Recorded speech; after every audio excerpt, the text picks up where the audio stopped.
belum? Tadi suruh balik ke Medan. Di sana penuh kan. Oh ya? Kita berdua kan. Gila. No refuel in Banda Aceh, no refuel in Banda Aceh. Capacity airplane. Iya, itulah makanya ini kita masih kita masih belum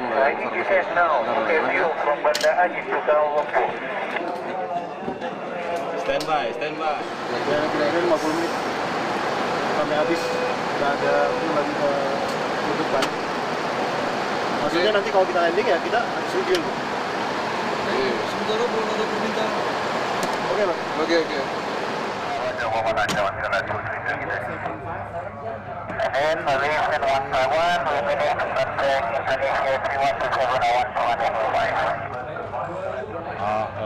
Terlalu penuh, kita diperintahkan untuk parkir di apron militer. Dan saat ini kita masih menunggu petugas parkir bagi pesawat kita. Diperkirakan memakan waktu kurang lebih 15 menit dari sekarang. Terima kasih atas perhatiannya dan kami minta dengan hormat untuk bersabar. Terima kasih.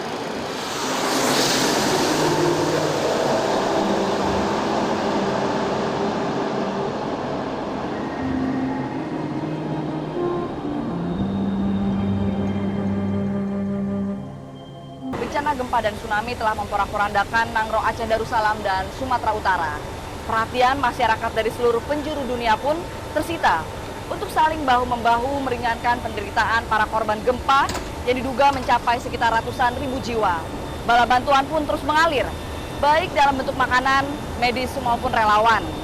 Dan pemirsa, fasilitas udara menjadi jalur tercepat untuk dapat menyalurkan kebutuhan bagi para korban gempa. Padahal Bandara Udara Sultan Iskandar Muda di Banda Aceh juga tak luput dari amukan gempa. Namun dalam kondisi darurat, bandara ini masih saja dapat beroperasi. Dan bagaimana perjuangan Bandar Udara Sultan Iskandar Muda Banda Aceh ini dapat melalui masa-masa kritis atau masa-masa darurat ini? Mari pemirsa kita telusuri bersama.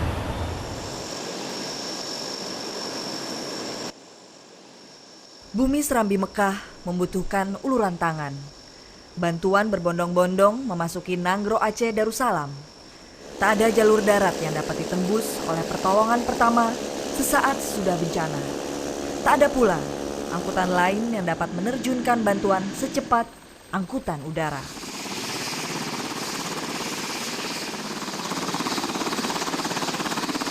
Saya dapat kabar ada gempa bumi. Kemudian saya minta laporan ILS itu instrumen leading system harus dikalibrasi, listrik mati, solar juga tidak ada gitu ya. Kemudian tower retak, radar terganggu. Hanya dalam waktu 1 hari, kepincangan operasi di Bandara Banda Aceh berlangsung. Menara pengendalian lalu lintas udara atau Air Traffic Control darurat pun dibangun. Air Traffic Control atau ATC adalah jantung bagi setiap bandara. Pasokan solar untuk pesawat juga tak ada lagi di Banda Aceh karena tangki-tangki bahan bakar hanyut tersapu gelombang tsunami. Jalan keluarnya untuk seluruh pengisian aftur atau bahan bakar pesawat jenis besar dikerahkanlah Bandara Polonia Medan. Dalam sekejap, Bandar Udara Sultan Iskandar Muda Banda Aceh disulap menjadi bandara penanganan kondisi daerah darurat.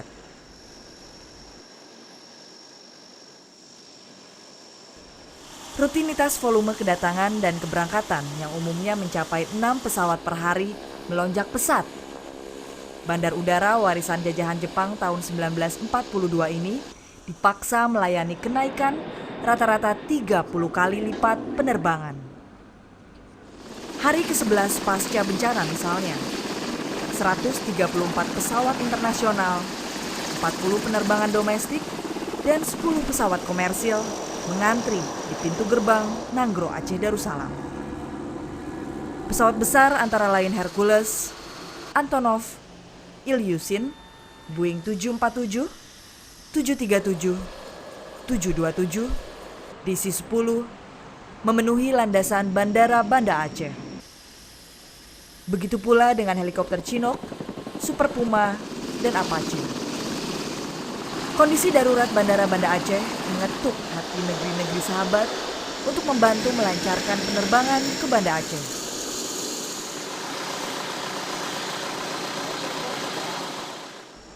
Pemerintah Singapura misalnya meminjamkan menara mobile air traffic control. My helicopter over that one there.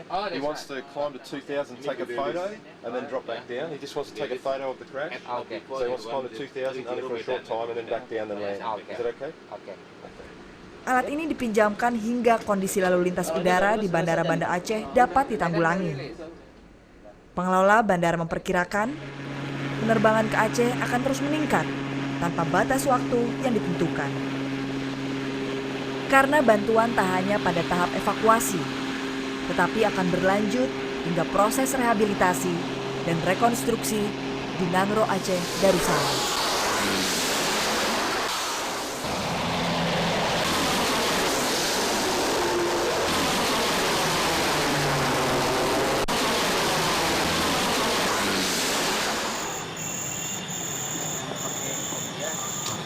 Malam Pak, sedang tugas ya Pak ya?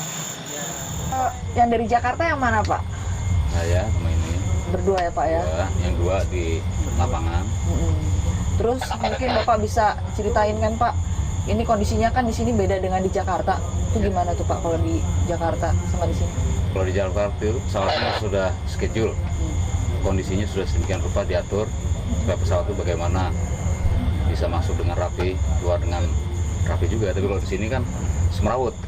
Dan Bapak mungkin berdua sebelumnya belum pernah ke Bandar Udara Aceh ini ya? Terus benar-benar training on the spot langsung? Gitu. Kita begitu datang langsung terjun, langsung kerja dalam kondisi yang serba darurat.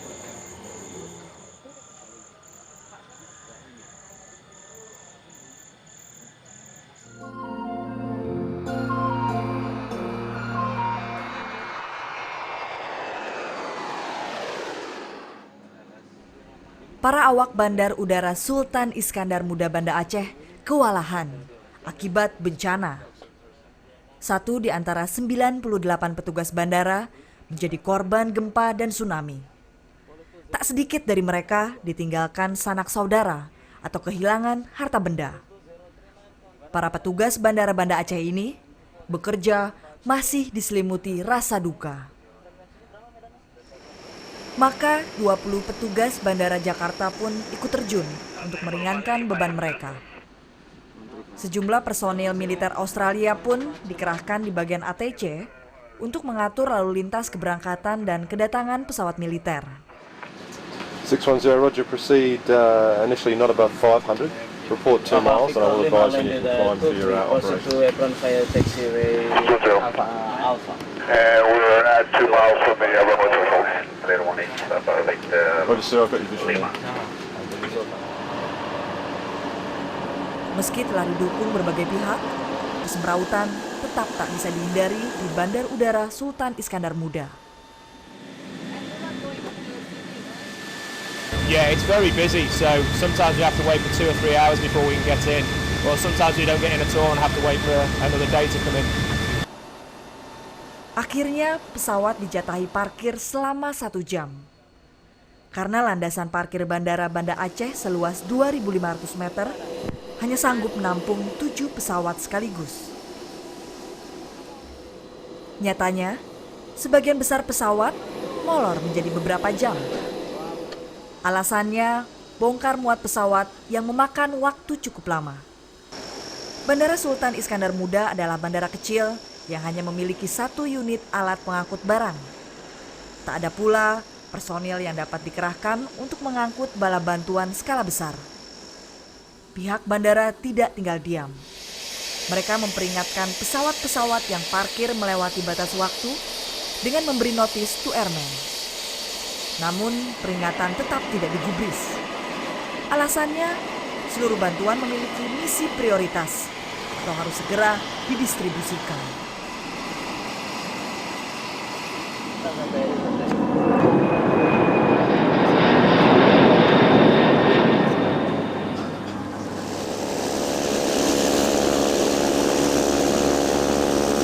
Pemirsa, salah satu mengantisipasi lalu lintas udara yang luar biasa padat di Nangro Aceh Darussalam adalah Bandara Polonia Medan.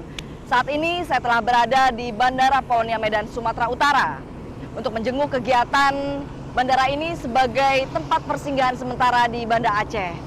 Untuk itu pemirsa, mari kita telusuri bersama sejauh mana peran dari bandara ini mengatasi lalu lintas udara yang cukup padat di Banda Aceh. Sayap-sayap pesawat tujuan Nangro Aceh Darussalam berhimpitan mengantri di Medan. Kepadatan yang luar biasa di Bandara Sultan Iskandar Muda Banda Aceh dialihkan ke Bandar Udara Polonia Medan. Hiruk-pikuk penerbangan tujuan Medan akhir-akhir ini juga mewarnai keseharian bandara internasional ini. Biasanya di Bandara Polonia Medan hanya hilir mudik 150 pesawat per hari dengan jumlah parkir 10 pesawat per hari. Kini, Bandara Polonia dipaksa mengendalikan sekitar 300 pesawat per hari serta menampung 15 pesawat parkir. Sejak dulu, Bandara Polonia mengendalikan Air Traffic Control atau ATC di seputar wilayah Sumatera dan Nangro Aceh Darussalam. Saat ini, pesawat menuju Aceh memang masih diwajibkan melapor pada ATC Bandara Polonia Medan untuk mengetahui kondisi bandara di Banda Aceh. Air Traffic Control Bandara Polonia Medan memegang 4 peran krusial. Ini antri semua di atas. Yes. Sebentar antri. Itu. Jadi tujuan. Depan dari pos Pojeruan ya. Itu minta di Aceh ada satu Indonesia minta. Ya ini kalau bisa Alfa November kita selipkan 05 bisa enggak? Alfa November nanti kita selipkan 05. Nanti kita selipkan mana bisa sempat. Kalau kita taksikan dulu gitu. Ya ini mau lagi start, kalau taksi kita kasih nanti bisa selipkan gitu 05 aja. Oke.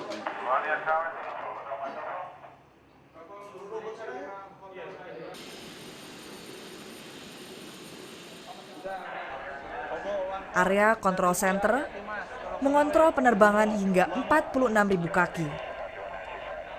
Terminal mengawasi lalu lintas udara pada 24.000 kaki ke bawah.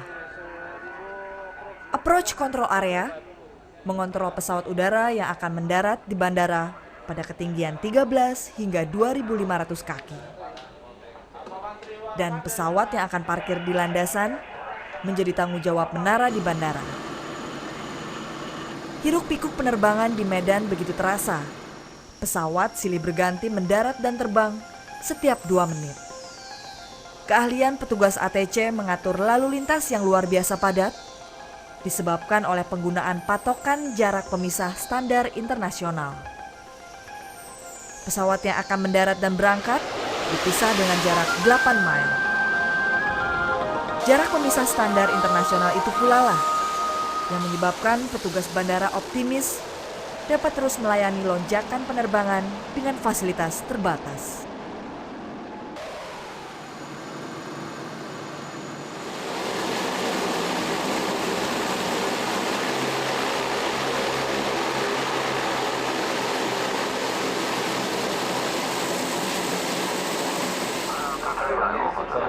Victor 5, lap heading 080, intercept localizer, call when established. 080 intercept localizer, call when established, Papa Victor 5. Alpha 21 Oscar November. Bisa keluar ya?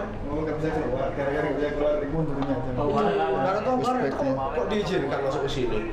Enggak, harusnya itu. Gapura? Ini kemarin bisa. Bukan, ya nggak tahu di sana gimana kok. Kita akan lap heading 130. 130 to the south and 107. Ini X-ray tadi ya? Yang ini satu lagi apa nih? Angkasa 165. Angkasa 165.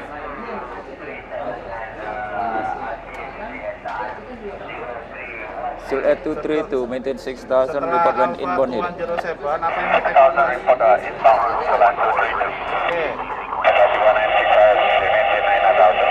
Ampari 1965, continue to 7,000. gitu ya? Terus sekarang dia udah bisa keluar kemana-mana. Oke, jadi expect dia keluar setelah itu ya, setelah 747 keluar, baru bisa ya.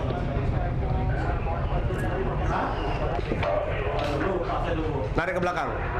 Ya lagian kan kemarin kalau nggak bawa towing bar nggak boleh masuk, jadi masuk lagi.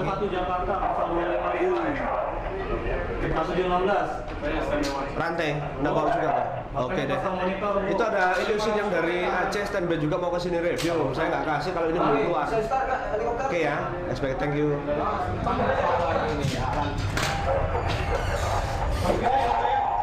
Kesibukan dan ketegangan terpancar dari wajah para petugas Bandara Polonia Medan, Sumatera Utara. Kesibukan mereka terlihat dari aktivitas mengatur lalu lintas udara selama 24 jam. Ketegangan mereka tampak ketika harus mengatur pesawat-pesawat yang memaksa mendarat di Bandara Polonia Medan dengan alasan kehabisan bahan bakar. Yang jelas ini ke Banda Aceh ini kan? Hah? Banda Aceh? Belum.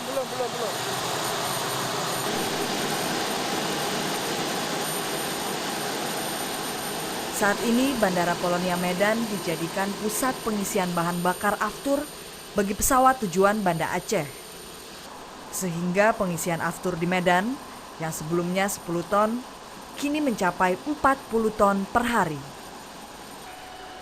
Pesawat-pesawat nakal tersebut juga kerap melanggar batas jam parkir di landasan yang seharusnya 2 jam dengan alasan bongkar muat bantuan yang memakan waktu lama. Pesawat-pesawat tersebut parkir lebih dari 2 jam. Tak sedikit pula pesawat-pesawat yang menginap di apron atau parkiran Bandara Polonia Medan yang sudah terbatas. Berbagai pelanggaran mengakibatkan keterlambatan jadwal penerbangan lain. Kini, para petugas bandara juga harus menghadapi maraknya penerbangan pribadi yang turut mendistribusikan bantuan bagi korban bencana. Mereka meminta jadwal slot penerbangan dadakan. Lagi-lagi para petugas bandara berusaha agar seluruh penerbangan yang membawa bantuan menjadi prioritas. Pemandangan dan aktivitas bandara yang hiruk-pikuk dengan volume yang begitu padat tidak pernah terjadi dan dialami para awak bandara selama ini. Namun segala upaya sudah dikerahkan. Tentunya banyak pelajaran dan pengalaman diperoleh dari peristiwa bencana berskala nasional ini. Yang pasti semua kerja keras ini demi tujuan mulia, menjadi salah satu mata rantai penting untuk mendukung kelancaran perjalanan bantuan bagi korban gempa dan tsunami di Aceh